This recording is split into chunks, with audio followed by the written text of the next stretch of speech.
Hey guys, welcome back to Clockwork Dandy Noodles. We have another video for Aquatope on White Sands today. This is episode number 20. We only have 4 episodes left. We are nearly at the end of the anime itself. Before we get going, make sure you guys are subscribed. I have started looking at next season and what's going to be coming your way, and also started to look at my overall review for the season. What's going to be taking top spot? What are my top 3 going to look like? It's going to be an interesting one. I really am excited to bring that to you and just share with you my thoughts for this season as a whole. There is a Discord channel too for you to get notified whenever videos go up on the channel.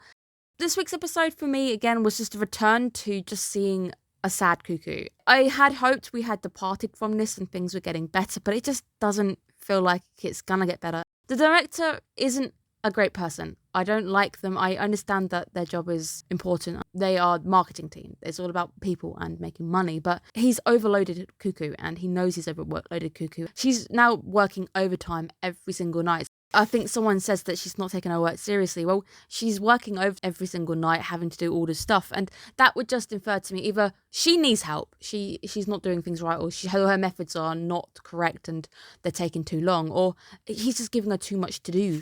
I wish I was a fish line. I get behind, I really feel for it, because Cuckoo just has no time for the thing that she loves anymore. A departure from the first season for me, and it's been a lot less animal orientated because Cuckoo's role isn't orientated around that. That's sad because that's what she really wants to do. I think she could do the job that she's been given, but I don't think it suits her. I believe working more hands-on with animals really suits Cuckoo, and I think that's where she should be. It sucks. It really does suck. Cuckoo skipping her work to go and see the dolphin end up in a scolding. Despite the fact as well, I think she did it on her lunch. I have a feeling she did it on lunch because it hit 12 o'clock, she went.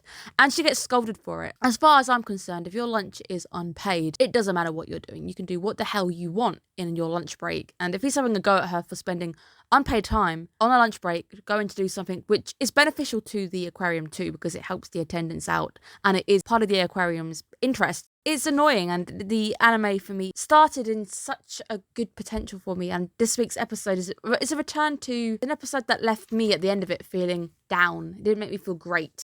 It's been a long time since we saw Gramps, but we also get the sad news that Gamma Gamma is being demolished. It's gone. There's no return. We're never going to go back to Gamma Gamma, as much as we all wish that it would one day happen. The fact that Cuckoo's work is now taking up her dreams, and she's nightmaring, and she's missing important events, and she doesn't even get to say her goodbyes to Gamma Gamma. It's painful. It's just, I didn't want to see her turn out like this. It really is none of the director's business. If she did actually spend her lunch or free time seeing the dolphin, it really shouldn't be any of his business. The director is also quite rude to Chief Garandu, I think his name is Garandu, who is the head of the assistant. I want her to swap to his department because he's so much of a better understanding person to work with.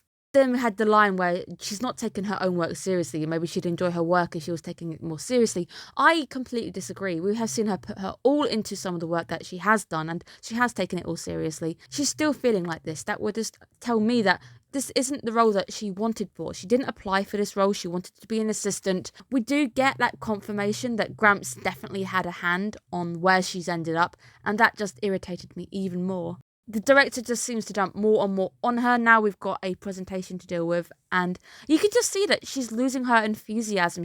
It's what happens when you lose your spark. It's painful for me because I really relate to Cuckoo and the situation. I have 2 jobs. One of them is like this, where I feel like I have lost that amazing spark because of the way things are at work and it's all getting to me. I see myself in Cuckoo, where you can't even be yourself anymore. You're just losing touch with your own self and what was important to you.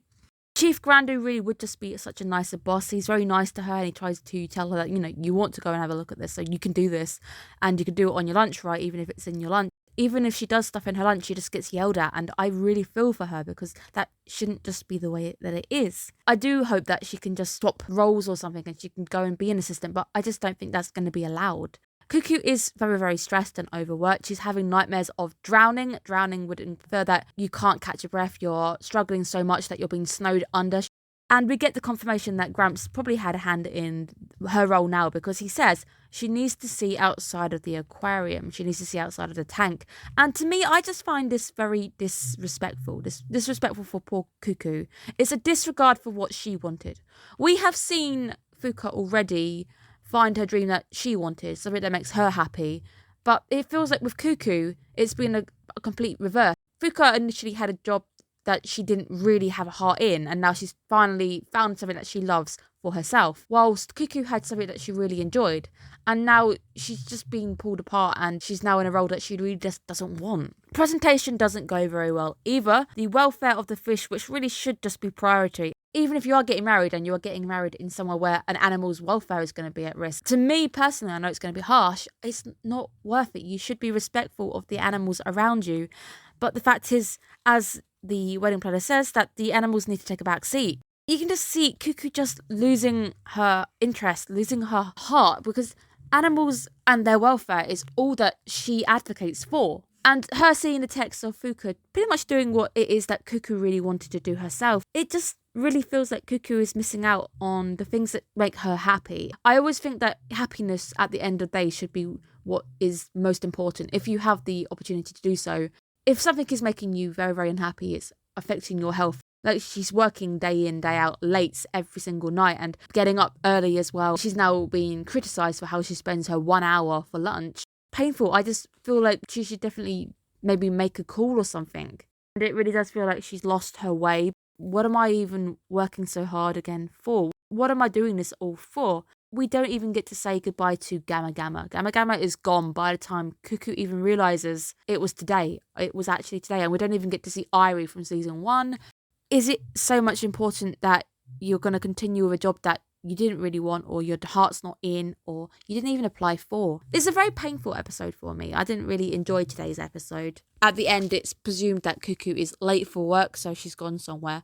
We have 4 episodes left. There's now only 2 hours left of the anime as a whole. I don't see us doing anything spectacular for the finish. Figured they were going to do a safe ending where everybody was happy at Tingara. That's probably the route we're going down. That's the more reasonable route that we're going to go down. There's no time now to pull out amazing miracles. I feel sad because it does feel like we've departed from the paranormal aspects which we had in the first season. We've departed from a lot of the vibes that made the first season amazing for me. I enjoyed the first chunk. This season's just been uncomfortable to watch. It's a very bittersweet one. Curious to where we're going to end up and how it's going to end. But at the same time, I don't think it's going to be an ending I'm going to like.